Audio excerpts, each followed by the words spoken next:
Carta de Paulo aos Hebreus, capítulo 1. Antigamente, por meio dos profetas, Deus falou muitas vezes e de muitas maneiras aos nossos antepassados. Mas nestes últimos tempos, Ele nos falou por meio do seu Filho. Foi Ele quem Deus escolheu para possuir todas as coisas, e foi por meio dele que Deus criou o universo. O Filho brilha com o brilho da glória de Deus e é a perfeita semelhança do próprio Deus. Ele sustenta o universo com a sua palavra poderosa. E depois de ter purificado os seres humanos dos seus pecados, sentou-se no céu, do lado direito de Deus, o Todo-Poderoso. Assim Deus fez com que o Filho fosse superior aos anjos e lhe deu um nome que é superior ao nome deles. Pois Deus nunca disse a nenhum dos seus anjos: "Você é o meu filho, hoje eu me tornei o seu pai." E também não disse a respeito de nenhum anjo: "Eu serei o pai dele, e ele será o meu filho." Porém, quando Deus enviou ao mundo seu primeiro filho, ele disse: "Que todos os anjos de Deus o adorem." A respeito dos anjos, Deus disse: "Deus faz com que os seus anjos se tornem ventos, e os seus servidores chamas de fogo." Mas a respeito do Filho, ele disse: "O teu reino, ó Deus, vai durar para todo sempre. Tu governarás o teu povo com justiça. Tu amas o bem e odeias o mal. Foi por isso que Deus, o teu Deus, te escolheu e te deu a alegria de receber uma honra muito maior do que a dos teus companheiros."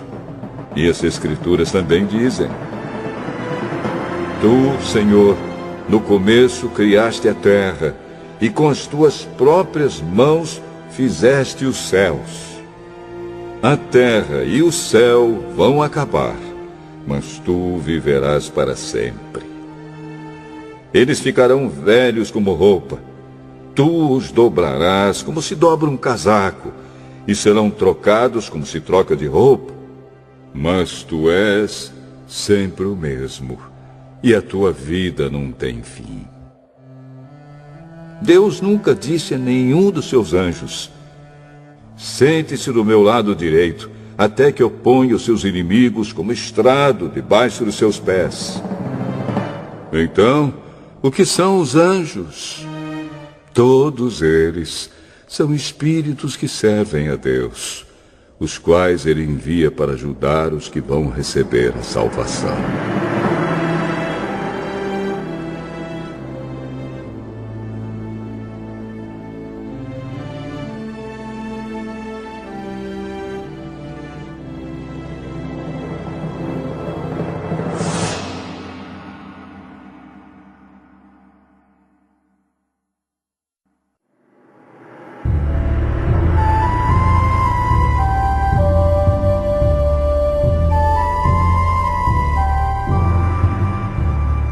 Hebreus, capítulo 2. Por isso devemos prestar mais atenção nas verdades que temos ouvido, para não nos desviarmos delas. Não há dúvida de que a mensagem que foi dada por meio dos anjos é verdadeira. E aqueles que não a seguiram nem foram obedientes a ela, receberam o castigo que mereciam. Sendo assim, como é que nós escaparemos do castigo se desprezarmos uma salvação tão grande? Primeiro, o próprio Senhor Jesus anunciou essa salvação. E depois aqueles que a ouviram nos provaram que ela é verdadeira. Ao mesmo tempo, por meio de sinais de poder, maravilhas e muitos tipos de milagres, Deus confirmou o testemunho deles. E, de acordo com sua vontade, distribuiu também os dons do Espírito Santo. Pois Deus não deu aos anjos o poder de governar o mundo novo que está por vir, o mundo do qual estamos falando. Pelo contrário, em alguma parte das Escrituras Sagradas alguém afirma que é um simples ser humano, ó Deus, para que penses nele. Que é o ser mortal para que te preocupes com ele. Tu o colocaste por pouco tempo em posição inferior à dos anjos. Tu lhe deste a glória e a honra de um rei e puseste todas as coisas debaixo do domínio dele. Quando se diz que Deus pôs todas as coisas debaixo do domínio dele, isso quer dizer que nada ficou de fora. Porém, não vemos o ser humano governando hoje todas as coisas. Mas nós vemos Jesus fazendo isso. Por um pouco de tempo, ele foi colocado em posição inferior à dos anjos, para que, pela graça de Deus, ele morresse por todas as pessoas. Agora nós o vemos coroado de glória e de honra por causa da morte que ele sofreu. Pois Deus, que cria e sustenta todas as coisas, fez o que era apropriado e tornou Jesus perfeito por meio do sofrimento. Deus fez isso a fim de que muitos, isto é, os seus filhos, tomassem parte na glória de Jesus. Pois é Jesus quem os guia para a salvação. Jesus purifica as pessoas dos seus pecados, e todos, tanto ele como os que são purificados, têm o mesmo Pai.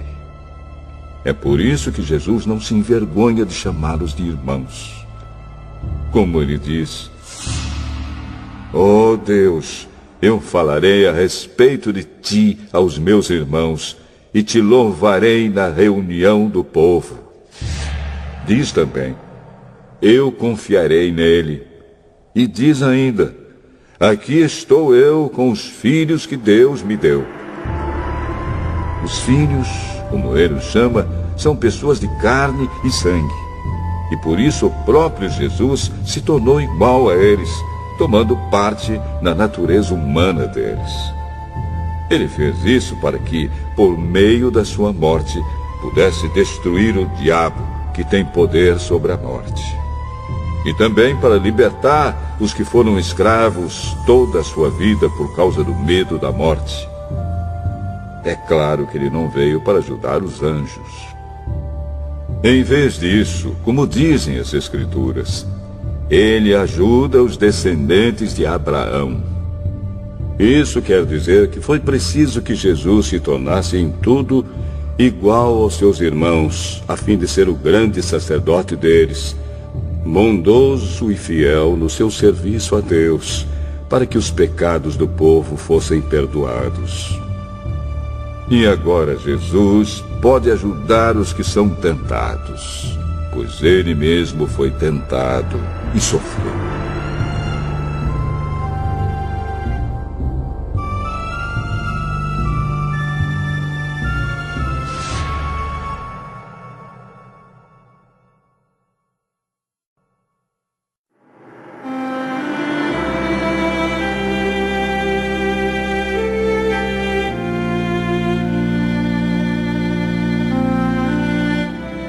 Hebreus, capítulo 3.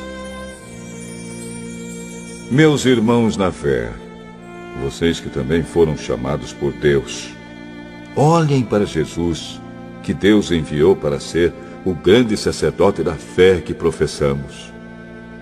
Pois ele foi fiel a Deus, que o escolheu para esse serviço, assim como Moisés foi fiel no seu trabalho em toda a casa de Deus. Assim como a pessoa que constrói uma casa é mais importante do que a casa, assim também Jesus é mais importante do que Moisés.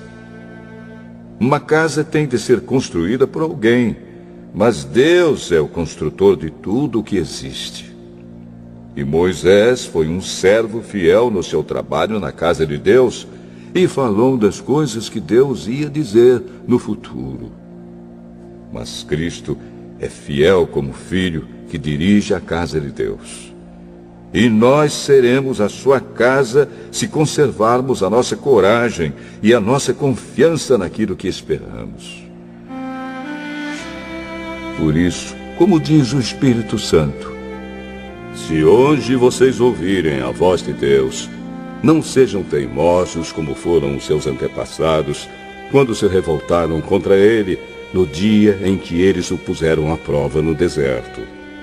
Ali os antepassados de vocês me desafiaram e me puseram à prova, embora eles tivessem visto o que eu fiz durante 40 anos. Por isso fiquei irritado com aquela gente e disse: eles são gente de coração perverso e não querem obedecer aos meus mandamentos. Eu fiquei irado e fiz este juramento: eles nunca entrarão na terra prometida, onde eu lhes teria dado descanso. Meus irmãos, cuidado para que nenhum de vocês tenha um coração tão mau e descrente que o leve a se afastar do Deus vivo.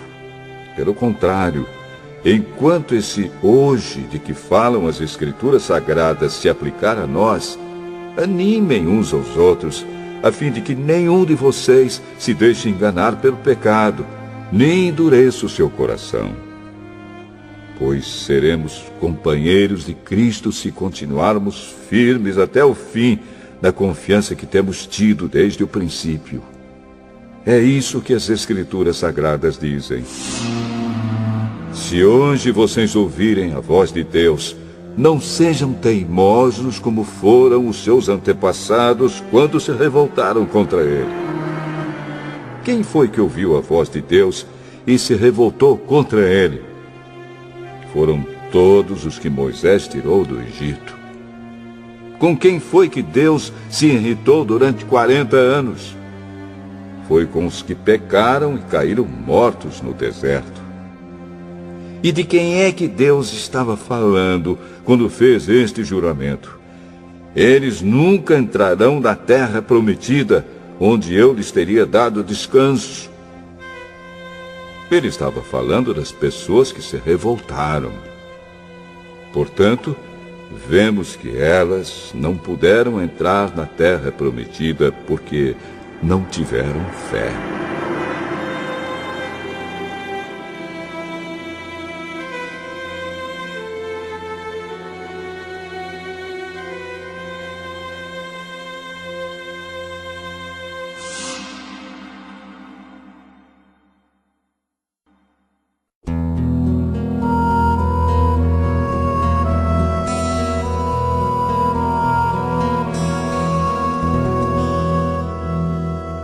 Hebreus, capítulo 4.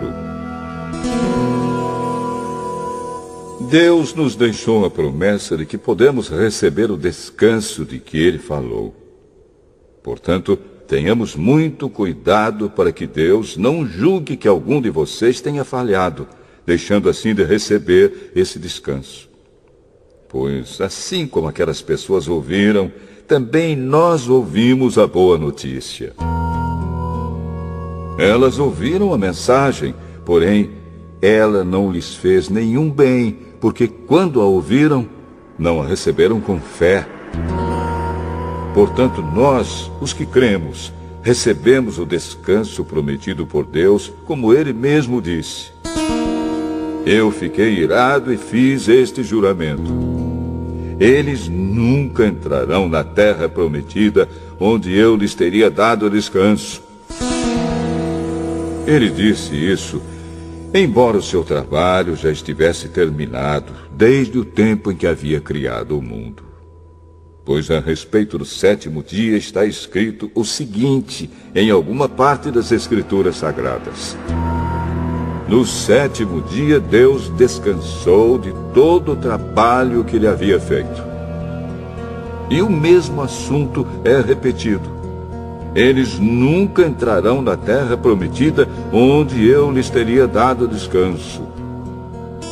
Aqueles que foram os primeiros a ouvir a boa notícia não tiveram fé e por isso não receberam esse descanso. portanto, há outros que vão recebê-lo.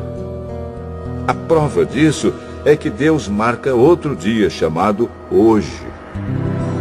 Ele falou disso muitos anos depois, por meio de Davi, no trecho das Escrituras já citado.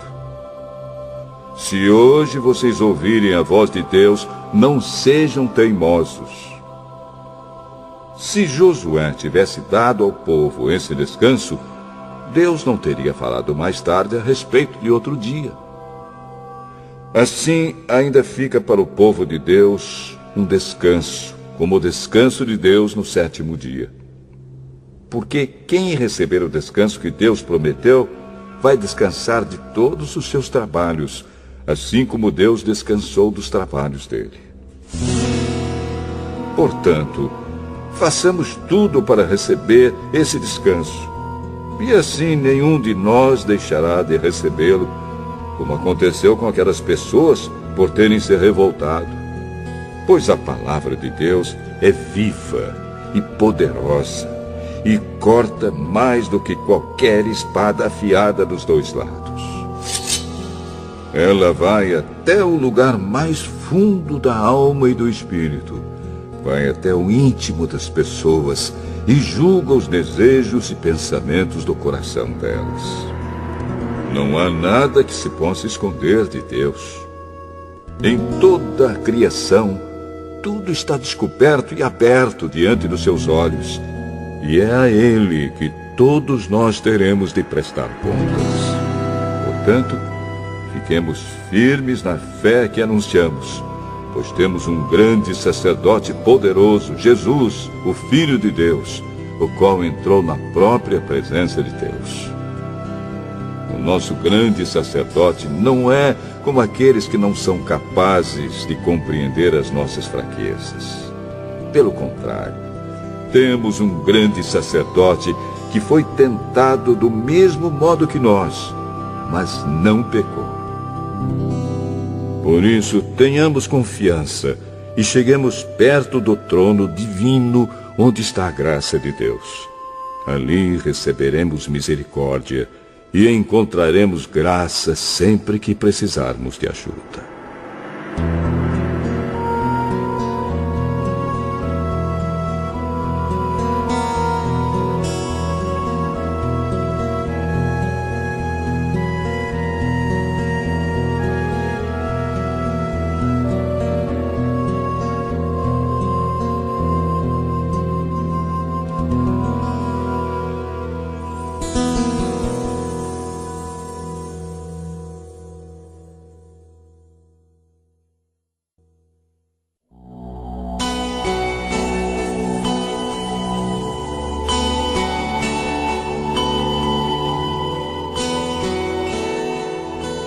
Hebreus, capítulo 5. Cada grande sacerdote é escolhido entre os homens e nomeado para servir a Deus em favor do povo, apresentando a Deus ofertas e sacrifícios pelos pecados.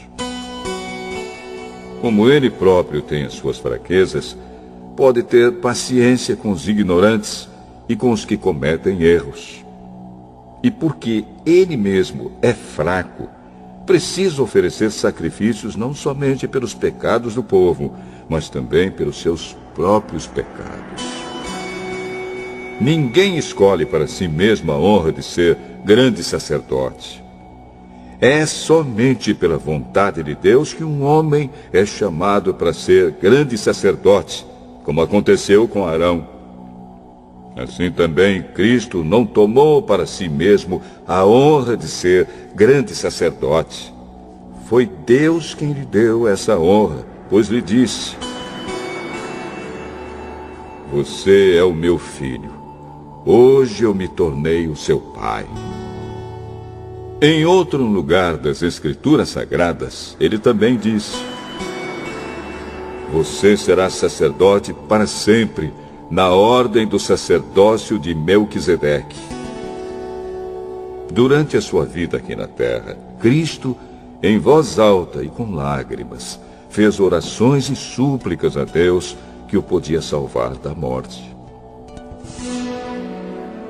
E as suas orações foram atendidas porque ele era dedicado a Deus.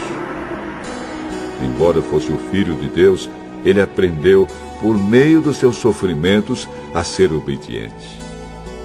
E depois de ser aperfeiçoado, ele se tornou a fonte da salvação eterna para todos os que lhe obedecem. E Deus o nomeou grande sacerdote na ordem do sacerdócio de Melquisedeque.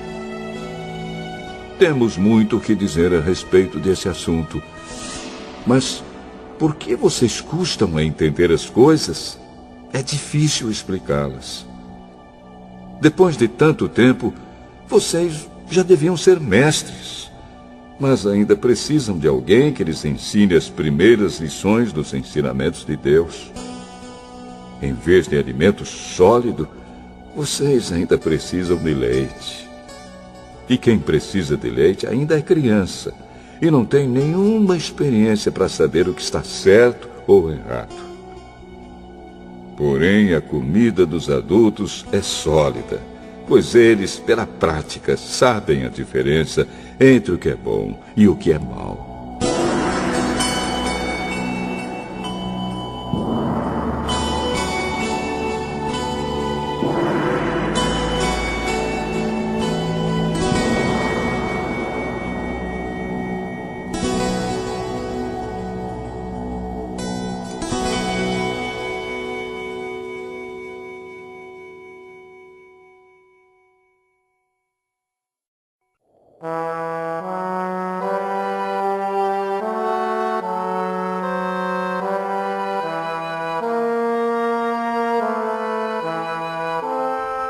Hebreus, capítulo 6.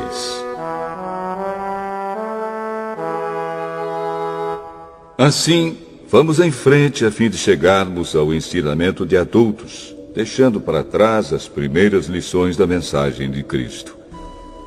Nós não vamos colocar de novo as bases dessa mensagem, isto é, a necessidade de abandonar uma vida inútil e de crer em Deus.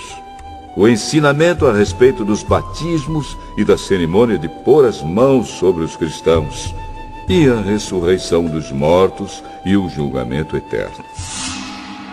Vamos em frente. E se Deus quiser, é isso que faremos. Como é que as pessoas que abandonaram a fé podem se arrepender de novo? Elas já estavam na luz de Deus. Já haviam experimentado o dom do céu e recebido a sua parte do Espírito Santo. Já haviam conhecido por experiência que a palavra de Deus é boa e tinham experimentado os poderes do mundo que há de vir. Mas depois abandonaram a fé. É impossível levar essas pessoas a se arrependerem de novo, pois estão crucificando outra vez o Filho de Deus e zombando publicamente dele.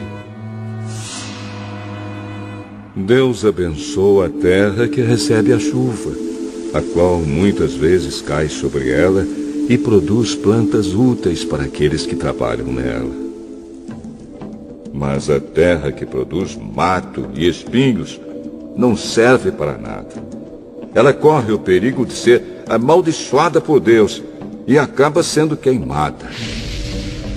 Porém, ainda que falemos dessa maneira, meus queridos irmãos, estamos certos de que vocês têm as melhores bênçãos que vêm da salvação. Deus não é injusto. Ele não esquece o trabalho que vocês fizeram, nem o amor que lhe mostraram na ajuda que deram e ainda estão dando aos seus irmãos na fé. O nosso profundo desejo é que cada um de vocês continue com entusiasmo até o fim, para que de fato recebam o que esperam. Não queremos que se tornem preguiçosos, mas que sejam como os que creem e têm paciência, para que assim recebam o que Deus prometeu. Deus fez a promessa a Abraão e jurou cumpri-la. E como não havia ninguém maior do que ele mesmo, Deus jurou pelo seu próprio nome. Ele disse a Abraão: Eu prometo que abençoarei você ricamente e lhe darei muitos descendentes. Abraão teve paciência e por isso recebeu o que Deus havia prometido. Quando alguém jura, usa o nome de uma pessoa que é maior do que ele e o juramento acaba com qualquer discussão. Deus quis deixar bem claro aos que iam receber o que ele havia prometido que jamais mudaria sua decisão. Por isso, junto com a promessa, fez o juramento. Portanto, há duas coisas que não podem ser mudadas, e a respeito delas, Deus não pode mentir. E assim nós, que encontramos segurança nele, nos sentimos muito encorajados a nos manter firmes na esperança que nos foi dada. Essa esperança mantém segura e firme a nossa vida, assim como a âncora mantém seguro o barco. Ela passa pela cortina do templo do céu e entra no lugar santíssimo celestial. Foi lá que, para o nosso bem, Jesus entrou antes de nós. E ele se tornou para sempre o grande sacerdote, na ordem do sacerdócio de Melquisedeque.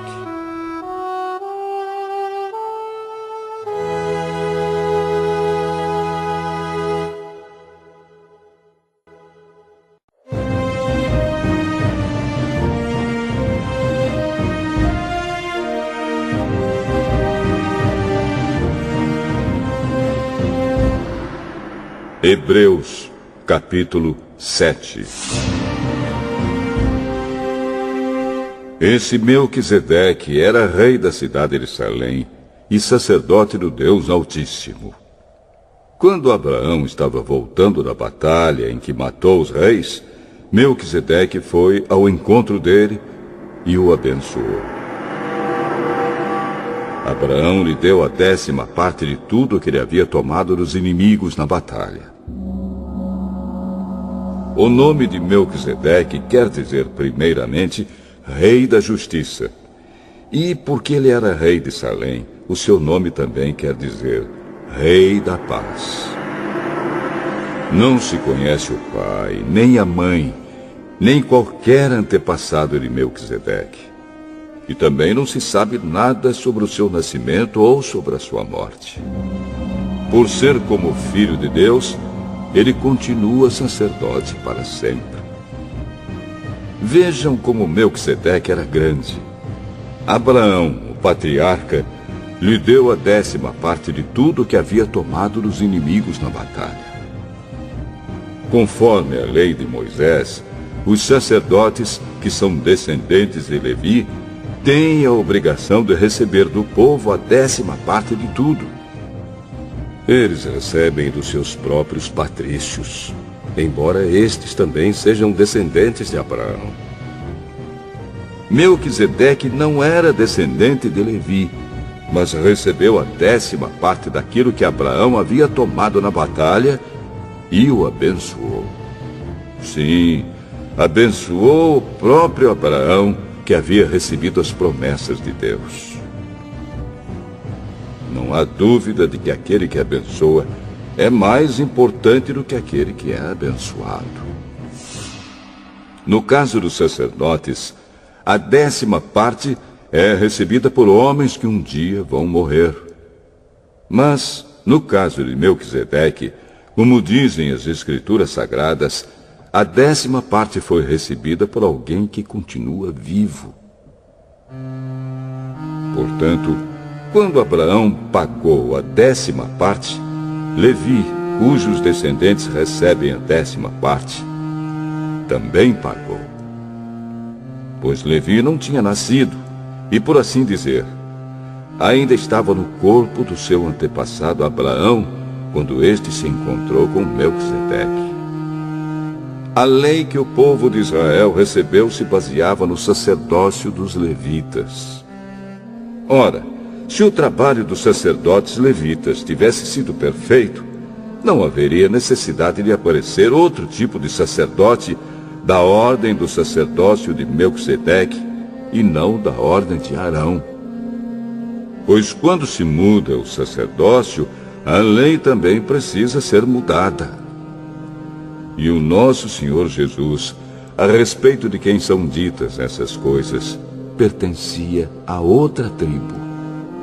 E nenhum membro dessa tribo jamais serviu como sacerdote. É sabido que, por nascimento, Jesus, o nosso Senhor, pertencia à tribo de Judá. E Moisés não disse nada dessa tribo quando falou a respeito de sacerdotes. E tudo isso se torna bem mais claro, pois surgiu um sacerdote diferente, parecido com Melquisedeque. Ele não foi feito sacerdote pelas leis ou regras humanas, porém se tornou sacerdote por meio do poder de uma vida que não tem fim. Porque as Escrituras Sagradas dizem: você será sacerdote para sempre, na ordem do sacerdócio de Melquisedeque. Assim a regra antiga foi anulada, porque era fraca e inútil.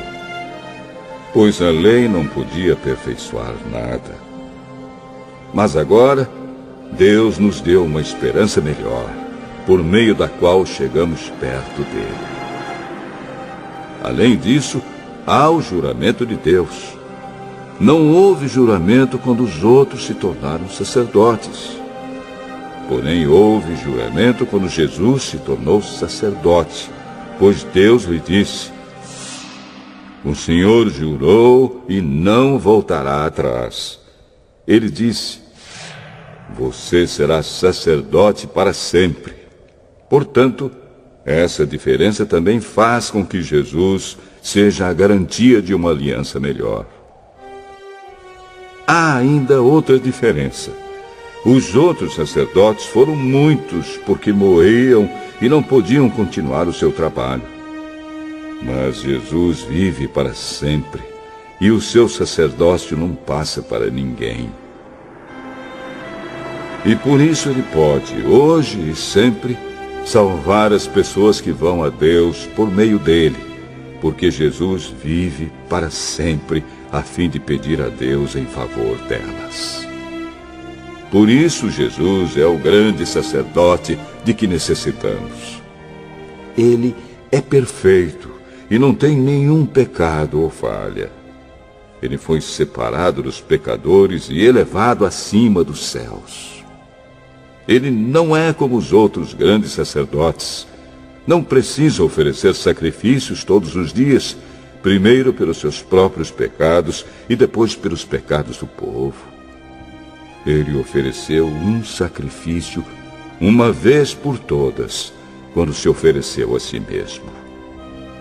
A lei de Moisés escolheu homens que são imperfeitos para serem grandes sacerdotes.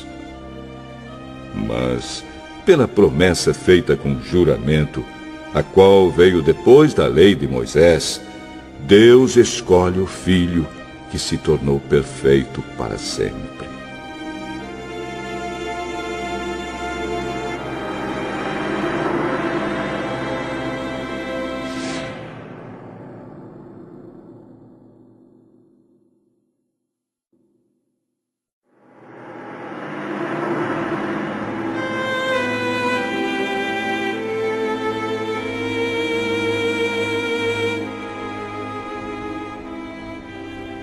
Hebreus, capítulo 8. A coisa mais importante de tudo o que estamos dizendo tem a ver com o sacerdote que nós temos. Ele é o grande sacerdote que está sentado no céu, do lado direito do trono de Deus, o Todo-Poderoso. Ele faz o seu serviço no lugar santíssimo, na verdadeira tenda, que foi armada pelo Senhor e não por seres humanos. Todo grande sacerdote é escolhido para apresentar a Deus as ofertas e os sacrifícios de animais. E por isso é necessário que o nosso grande sacerdote tenha também alguma coisa para oferecer. Se ele estivesse na terra, não seria sacerdote, pois existem sacerdotes que apresentam as ofertas de acordo com a lei de Moisés. O trabalho que esses sacerdotes fazem é, de fato, somente uma cópia e uma sombra do que está no céu. Foi isso que aconteceu quando Deus falou com Moisés. Quando Moisés estava para construir a tenda, Deus disse: tenha cuidado para fazer tudo de acordo com o modelo que eu lhe mostrei no monte. Mas, de fato, Jesus foi encarregado de um serviço sacerdotal que é superior ao dos sacerdotes. Pois a aliança que ele conseguiu é melhor, porque ela se baseia em promessas de coisas melhores. Pois, se a primeira aliança tivesse sido perfeita, não seria necessária uma nova aliança.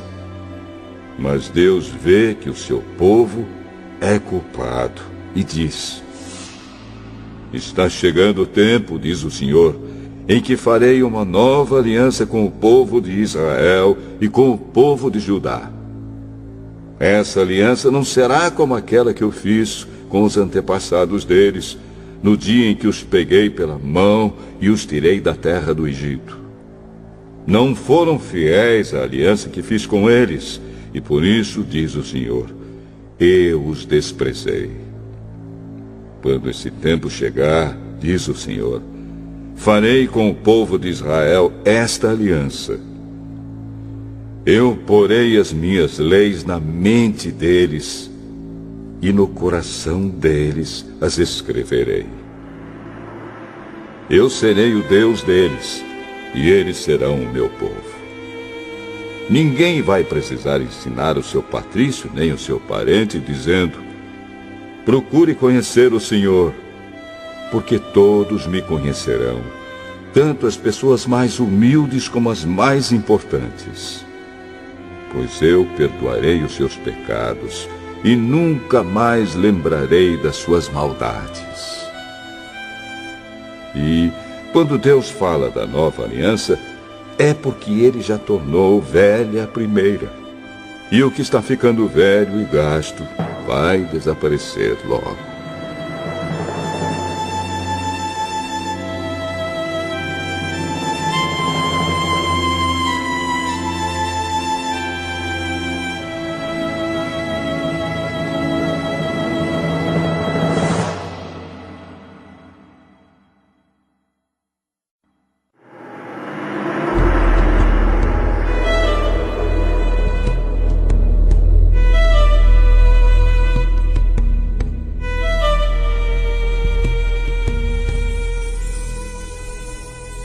Hebreus, capítulo 9. A primeira aliança tinha leis sobre adoração e tinha também um santuário construído por seres humanos onde se adorava a Deus. Foi armada uma tenda dividida em duas partes. Na parte da frente, chamada Lugar Santo, ficavam o candelabro e a mesa com os pães oferecidos a Deus. Atrás da segunda cortina ficava a parte que era chamada de Lugar Santíssimo. Ali estava colocado o altar de ouro, onde era queimado o incenso, e também estava colocada a arca da aliança, toda coberta de ouro. Dentro da arca estavam a vasilha de ouro com o maná, o bastão de Arão, do qual tinham saído brotos, e as duas placas de pedra com os mandamentos escritos nelas. Em cima da arca, representando a presença divina, estavam os querubins, com as suas asas abertas sobre o lugar onde os pecados eram perdoados. Mas agora não é o momento de explicar os detalhes dessas coisas. Depois de tudo isso ter sido preparado, os sacerdotes entram todos os dias na parte da frente da tenda, que é o lugar santo, para cumprir os seus deveres religiosos. Mas somente o grande sacerdote entra na parte de trás, que é o lugar santíssimo, e isso apenas uma vez por ano. Ele oferece a Deus o sangue de animais em favor de si mesmo e também pelos pecados que o povo cometeu sem saber que estava pecando. Por meio disso tudo, o Espírito Santo nos ensina de modo bem claro que a entrada para o lugar santíssimo ainda não foi aberta enquanto a parte da frente, que é o lugar santo, continuar sendo usada. Isso é um símbolo para hoje. Quer dizer que as ofertas e os sacrifícios de animais oferecidos a Deus não tornam perfeito o coração das pessoas que o adoram. Essas ofertas e sacrifícios têm a ver somente com comida, com bebida e com várias cerimônias de purificação. São regras externas que têm valor somente até que Deus renove todas as coisas. Mas Cristo veio como o grande sacerdote das coisas boas que já estão aqui. A tenda em que ele serve é melhor e mais perfeita e não foi construída por seres humanos, isto é, não é deste mundo. Quando Cristo veio e entrou uma vez por todas no lugar santíssimo, ele não levou consigo sangue de bodes ou de bezerros para oferecer como sacrifício. Pelo contrário, ele ofereceu o seu próprio sangue e conseguiu para nós a salvação eterna. O sangue de bodes e de touros e as cinzas da bezerra queimada são espalhados sobre as pessoas impuras e elas ficam purificadas por fora. Se isso é assim, imagine então quanto maior ainda é o poder do sangue de Cristo. Por meio do Espírito Eterno, ele se ofereceu a si mesmo a Deus como sacrifício sem defeito. E o seu sangue nos purifica por dentro, tirando as nossas culpas. Assim podemos servir ao Deus vivo, pois já não praticamos cerimônias que não valem nada. Portanto, é Cristo quem consegue fazer uma nova aliança, para que os que foram chamados por Deus possam receber as bênçãos eternas que o próprio Deus prometeu. Isso pode ser feito porque houve uma morte que livrou as pessoas dos pecados que praticaram enquanto a primeira aliança estava em vigor. Onde há um testamento, é necessário provar que a pessoa que o fez já morreu. Pois o testamento não vale nada enquanto estiver vivo quem o fez. Só depois da morte dessa pessoa é que o testamento tem valor. É por isso que a primeira aliança entrou em vigor somente com o uso do sangue de animais. Em primeiro lugar, Moisés anunciou ao povo todos os mandamentos conforme estavam na lei. Depois pegou o sangue dos bezerros e dos bodes, misturou com água e borrifou o livro da lei e todo o povo, usando lã tingida de vermelho e hisopo. Então disse: Este é o sangue que sela a aliança que Deus mandou vocês obedecerem. Da mesma forma, Moisés também borrifou sangue sobre a tenda e sobre todos os objetos usados na adoração. De fato, de acordo com a lei, quase tudo é purificado com sangue. E não havendo derramamento de sangue, não há perdão de pecados. Essas coisas, que eram cópias das realidades celestiais, deviam ser purificadas desse modo. Mas as próprias coisas celestiais exigem sacrifícios bem melhores. Cristo não entrou num lugar santo feito por seres humanos, que é a cópia do verdadeiro lugar. Ele entrou no próprio céu, onde agora aparece na presença de Deus para pedir em nosso favor. O grande sacerdote entra todos os anos no lugar santíssimo, levando consigo o sangue de um animal. Porém, Cristo não entrou para se oferecer muitas vezes. Se fosse assim, ele teria de sofrer muitas vezes desde a criação do mundo. Pelo contrário, uma vez por todas ele apareceu agora, quando os tempos estão chegando ao fim, para tirar os pecados por meio do sacrifício de si mesmo. Cada pessoa tem de morrer uma vez só e depois ser julgada por Deus. Assim também Cristo foi oferecido uma só vez em sacrifício, para tirar os pecados de muitas pessoas. Depois ele aparecerá pela segunda vez, não para tirar pecados, mas para salvar as pessoas que estão esperando por ele.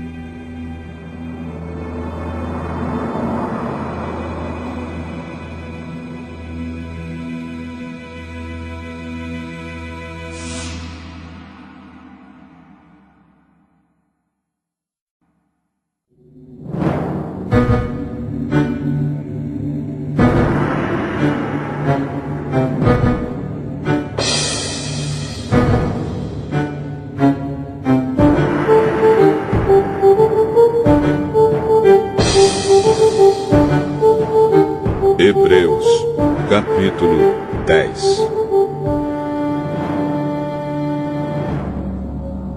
A lei dada por Moisés não é um modelo completo e fiel das coisas verdadeiras. É apenas uma sombra das coisas boas que estão para vir. Os mesmos sacrifícios são oferecidos sempre, ano após ano. Portanto, como pode a lei, por meio desses sacrifícios, aperfeiçoar as pessoas que chegam perto de Deus? Se as pessoas que adoram a Deus tivessem sido purificadas dos seus pecados, não se sentiriam mais culpadas de nenhum pecado, e todos os sacrifícios terminariam. Em vez disso, esses sacrifícios, realizados ano após ano, servem para fazer com que as pessoas lembrem dos seus pecados. Pois o sangue de touros e de bodes não pode, de modo nenhum, tirar os pecados de ninguém. Por isso, Cristo, ao entrar no mundo, disse: Tu, ó Deus, não queres animais oferecidos em sacrifícios, nem ofertas de cereais, mas preparaste um corpo para mim. Não te agradam as ofertas de animais queimados inteiros no altar, nem os sacrifícios oferecidos para tirar pecados. Então eu disse: Estou aqui, ó Deus. Venho fazer a tua vontade, assim como está escrito a meu respeito no livro da lei. Primeiro ele disse: Tu não queres sacrifícios ou ofertas de animais, e não te agradam as ofertas dos animais queimados inteiros no altar, nem os sacrifícios oferecidos para tirar pecados. Ele disse isso embora todos os sacrifícios sejam oferecidos de acordo com a lei. Depois ele disse: Estou aqui, ó Deus, para fazer a tua vontade. Assim Deus acabou com todos os antigos sacrifícios e pôs no lugar deles o sacrifício de Cristo. E porque Jesus Cristo fez o que Deus quis, nós somos purificados do pecado pela oferta que ele fez, uma vez por todas, do seu próprio corpo. Todo sacerdote judeu cumpre todos os dias os seus deveres religiosos e oferece muitas vezes os mesmos sacrifícios, mas estes nunca poderão tirar pecados.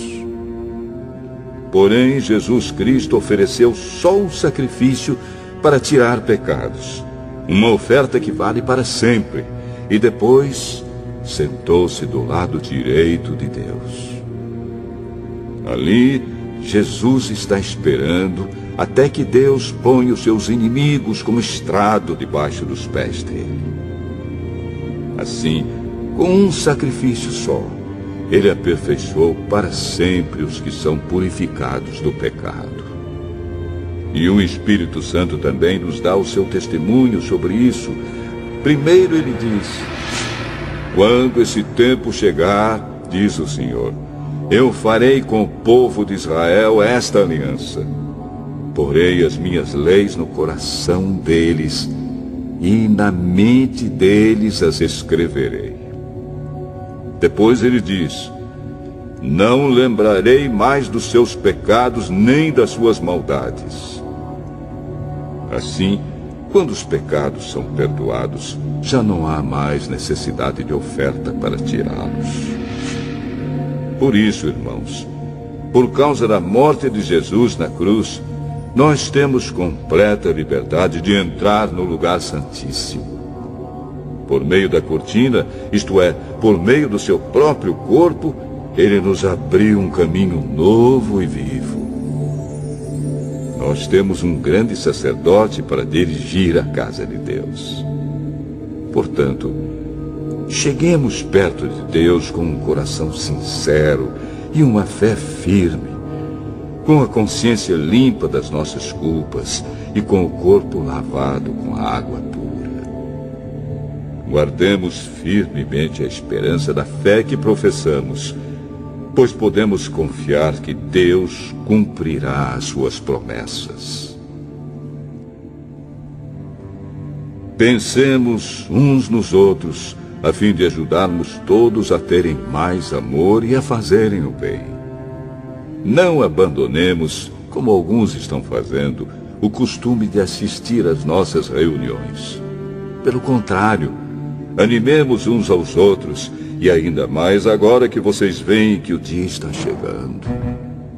Pois, se continuarmos a pecar de propósito, depois de conhecer a verdade, já não há mais sacrifício que possa tirar os nossos pecados. Pelo contrário, resta apenas o medo do que acontecerá. Medo do julgamento e do fogo violento que destruirá os que são contra Deus. Quem desobedece à lei de Moisés é condenado sem dó à morte, se for julgado culpado depois de ouvido o testemunho de 2 pessoas, pelo menos. Então, o que será que vai acontecer com os que desprezam o Filho de Deus e consideram como coisa sem valor o sangue da aliança de Deus, que os purificou?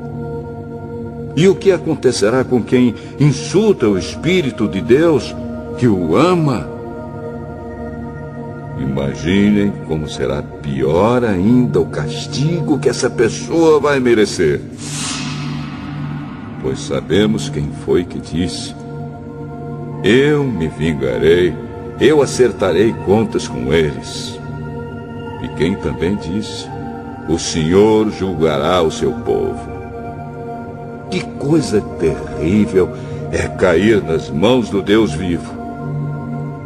Lembrem do que aconteceu no passado. Naqueles dias, depois que a luz de Deus os iluminou, vocês sofreram muitas coisas, mas não foram vencidos na luta.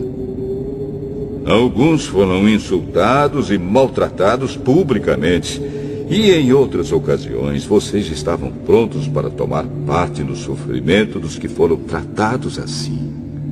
Vocês participaram do sofrimento dos prisioneiros. E quando tudo o que vocês tinham foi tirado, vocês suportaram isso com alegria, porque sabiam que possuíam uma coisa muito melhor, que dura para sempre.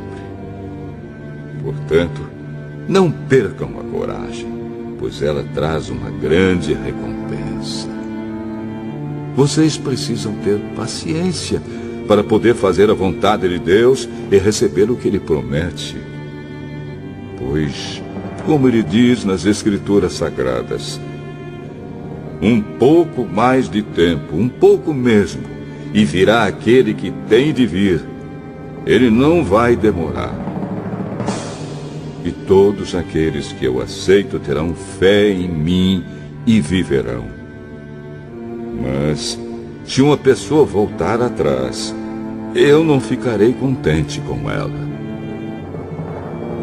Nós não somos gente que volta atrás e se perde.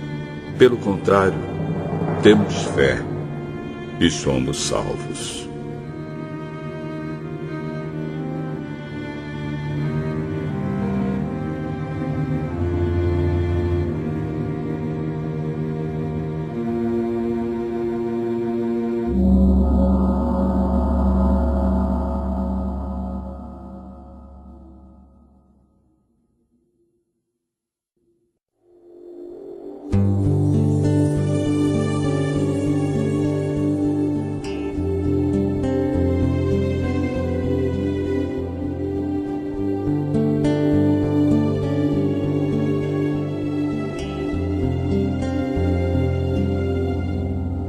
Hebreus, capítulo 11. A fé é a certeza de que vamos receber as coisas que esperamos e a prova de que existem coisas que não podemos ver. Foi pela fé que as pessoas do passado conseguiram a aprovação de Deus. É pela fé que entendemos que o universo foi criado pela palavra de Deus e que aquilo que pode ser visto foi feito daquilo que não se vê. Foi pela fé que Abel ofereceu a Deus um sacrifício melhor do que o de Caim. Pela fé, ele conseguiu a aprovação de Deus como homem correto, tendo o próprio Deus aprovado as suas ofertas. Por meio da sua fé, Abel, mesmo depois de morto, ainda fala. Foi pela fé que Enoque escapou da morte. Ele foi levado para Deus e ninguém o encontrou, porque Deus mesmo o havia levado. As Escrituras Sagradas dizem que antes disso ele já havia agradado a Deus. Sem fé, ninguém pode agradar a Deus, porque quem vai a Ele precisa crer que Ele existe e que recompensa os que procuram conhecer o melhor. Foi pela fé que Noé ouviu os avisos de Deus sobre as coisas que iam acontecer e que não podiam ser vistas. Noé obedeceu a Deus e construiu uma barca em que ele e a sua família foram salvos.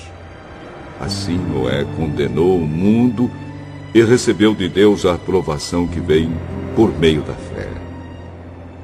Foi pela fé que Abraão, ao ser chamado por Deus, obedeceu e saiu para uma terra que Deus lhe prometeu dar. Ele deixou o seu próprio país sem saber para onde ia. Pela fé, ele morou como estrangeiro na terra que Deus lhe havia prometido. Viveu em barracas com Isaque e Jacó, que também receberam a mesma promessa de Deus. Porque Abraão esperava a cidade que Deus planejou e construiu, a cidade que tem alicerces que não podem ser destruídos. Foi pela fé que Abraão se tornou pai, embora fosse velho demais, e a própria Sara não pudesse mais ter filhos. Ele creu que Deus ia cumprir a sua promessa. Assim, de um só homem, que estava praticamente morto, nasceram tantos descendentes como as estrelas do céu, tão numerosos como os grãos de areia da praia do mar. Todos esses morreram cheios de fé. Não receberam as coisas que Deus tinha prometido, mas as viram de longe e ficaram contentes por causa delas. E declararam que eram estrangeiros e refugiados de passagem por este mundo. E aqueles que dizem isso mostram bem claro que estão procurando uma pátria para si mesmos. Não ficaram pensando em voltar para a terra de onde tinham saído. Se quisessem, teriam a oportunidade de voltar. Mas, pelo contrário, estavam procurando uma pátria melhor, a pátria celestial. E Deus não se envergonha de ser chamado de o Deus deles, porque Ele mesmo preparou uma cidade para eles. Foi pela fé que Abraão, quando Deus o quis pôr à prova, ofereceu seu filho Isaque em sacrifício. Deus tinha prometido muitos descendentes a Abraão, mas mesmo assim ele estava pronto para oferecer o seu único filho em sacrifício. Deus lhe tinha dito: por meio de Isaque é que você terá descendentes. Abraão reconhecia que Deus era capaz de ressuscitar Isaque, e por assim dizer, Abraão tornou a receber da morte o seu filho Isaque. Foi pela fé que Isaque prometeu bênçãos para o futuro a Jacó e a Esaú. Foi pela fé que Jacó, pouco antes de morrer, abençoou os filhos de José. Ele se apoiou na sua bengala e adorou a Deus. Foi pela fé que José, quando estava para morrer, falou da saída dos israelitas do Egito e deu ordens sobre o que deveria ser feito com o seu corpo.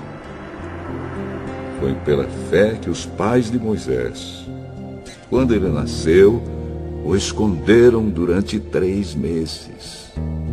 Eles viram que o menino era bonito e não tiveram medo de desobedecer a ordem do rei. Foi pela fé que Moisés, quando já era adulto, não quis ser chamado de filho da filha de Faraó. Ele preferiu sofrer com o povo de Deus, em vez de gozar, por pouco tempo, os prazeres do pecado. Ele achou que era muito melhor sofrer o desprezo por causa do Messias do que possuir todos os tesouros do Egito. É que ele tinha os olhos fixos na recompensa futura. Foi pela fé que Moisés saiu do Egito, sem ter medo da raiva do rei, e continuou firme, como se estivesse vendo o Deus invisível. Pela fé, Moisés começou o costume de celebrar a Páscoa e mandou marcar com sangue as portas das casas dos israelitas para que o anjo da morte não matasse os filhos mais velhos deles. Foi pela fé que os israelitas atravessaram o Mar Vermelho como se fosse terra seca. E quando os egípcios tentaram atravessar, o mar os engoliu. Foi pela fé que caíram as muralhas de Jericó, depois que os israelitas marcharam em volta delas durante 7 dias. Foi pela fé que Raabe, a prostituta, não morreu com os que tinham desobedecido a Deus, pois ela havia recebido bem os espiões israelitas. O que mais posso dizer? O tempo é pouco para falar de Gideão, de Baraque, de Sansão, de Jefté, de Davi, de Samuel e dos profetas. Pela fé, eles lutaram contra nações inteiras e venceram. Fizeram o que era correto e receberam o que Deus lhes havia prometido.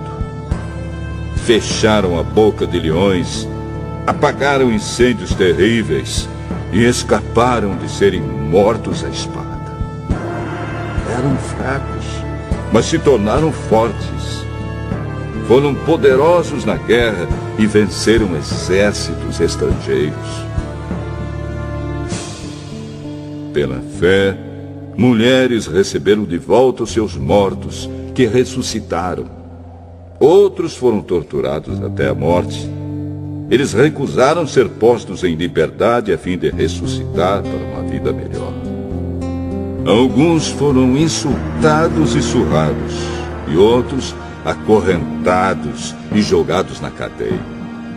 Outros foram mortos a pedradas, outros cerrados pelo meio, e outros mortos à espada. Andaram de um lado para outro vestidos de peles de ovelhas e de cabras, eram pobres, perseguidos e maltratados. Andaram como refugiados pelos desertos e montes, vivendo em cavernas e em buracos na terra. O mundo não era digno deles. Porque creram, todas essas pessoas foram aprovadas por Deus, mas não receberam o que ele havia prometido. Pois Deus tinha preparado um plano ainda melhor para nós, a fim de que somente conosco elas fossem aperfeiçoadas.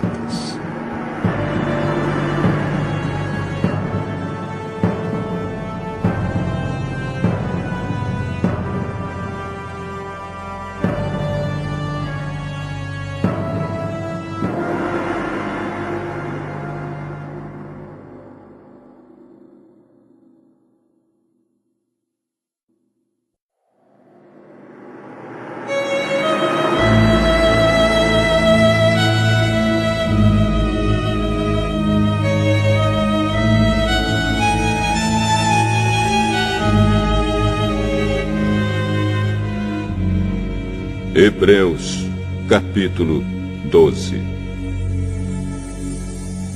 Assim, nós temos essa grande multidão de testemunhas ao nosso redor. Portanto, deixemos de lado tudo o que nos atrapalha e o pecado que se agarra firmemente em nós e continuemos a correr sem desanimar a corrida marcada para nós. Conservemos os nossos olhos fixos em Jesus, pois é por meio dele que a nossa fé começa, e é ele quem aperfeiçoa essa fé. Ele não deixou que a cruz fizesse com que ele desistisse. Pelo contrário, por causa da alegria que lhe foi prometida, ele não se importou com a humilhação de morrer na cruz e agora está sentado do lado direito do trono de Deus. Pensem no sofrimento dele e como suportou com paciência o ódio dos pecadores. Assim vocês não desanimem, nem desistam, porque na luta contra o pecado vocês ainda não tiveram de combater até a morte. Será que vocês já esqueceram as palavras de encorajamento que Deus lhes disse, como se vocês fossem filhos dele? Pois ele disse: preste atenção, meu filho, quando o Senhor o castiga, e não se desanime quando ele o repreende. Pois o Senhor corrige quem ele ama e castiga quem ele aceita como filho. Suportem o sofrimento com paciência, como se fosse um castigo dado por um pai, pois o sofrimento de vocês mostra que Deus os está tratando como seus filhos. Será que existe algum filho que nunca foi corrigido pelo pai? Se vocês não são corrigidos, como acontece com todos os filhos de Deus, então não são filhos de verdade, mas filhos ilegítimos. No caso dos nossos pais humanos, eles nos corrigiam e nós os respeitávamos. Então devemos obedecer muito mais ainda ao nosso Pai Celestial, e assim viveremos. Os nossos pais humanos nos corrigiam durante pouco tempo, pois achavam que isso era certo. Mas Deus nos corrige para o nosso próprio bem, para que participemos da sua santidade.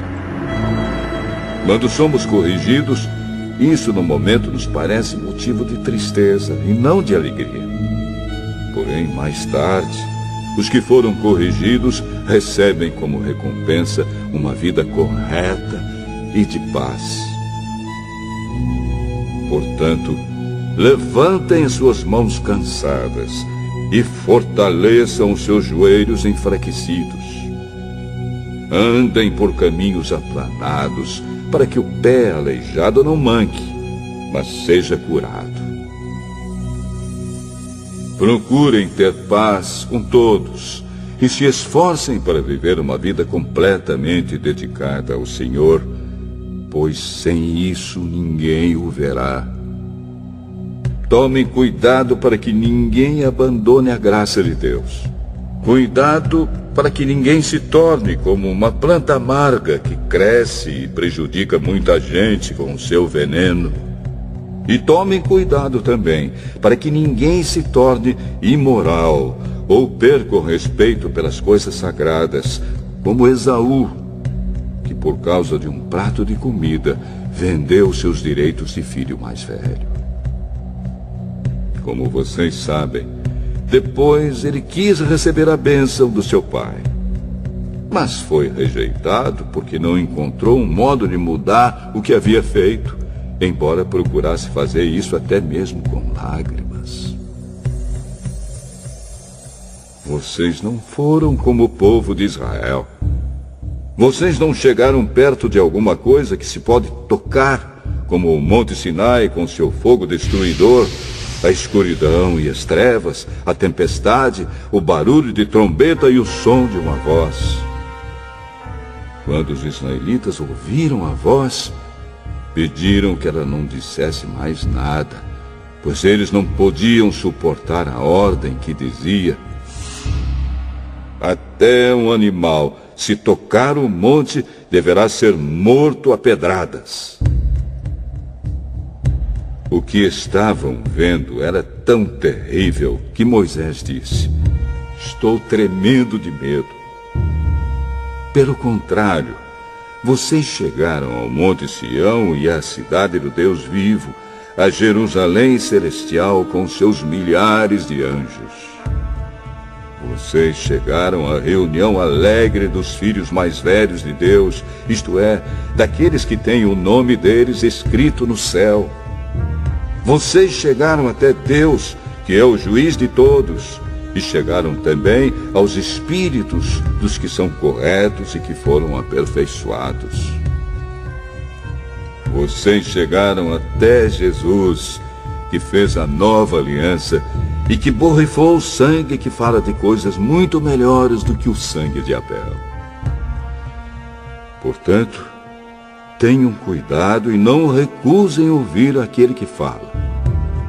Aqueles que recusaram ouvir a pessoa que entregou a mensagem divina na terra não puderam escapar. Por isso, muito menos escaparemos nós se rejeitarmos aquele que lá do céu nos fala. Naquele tempo, a voz de Deus fez com que a terra estremecesse. Mas agora ele prometeu isto: mais uma vez farei com que trema não somente a terra, mas também o céu. As palavras "mais uma vez" mostram bem que as coisas criadas serão abaladas e mudadas, para que as que não podem ser abaladas continuem como estão. Por isso, sejamos agradecidos, pois já recebemos um reino que não pode ser abalado. Sejamos agradecidos e adoremos a Deus de um modo que o agrade, com respeito e temor.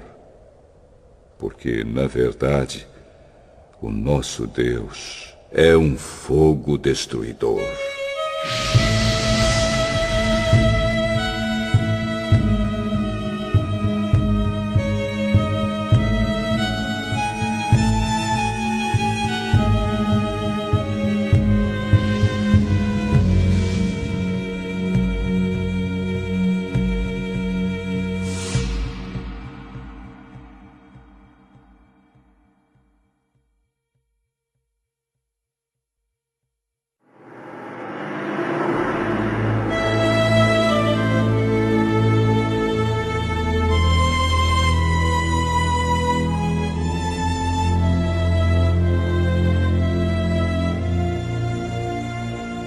Hebreus, capítulo 13.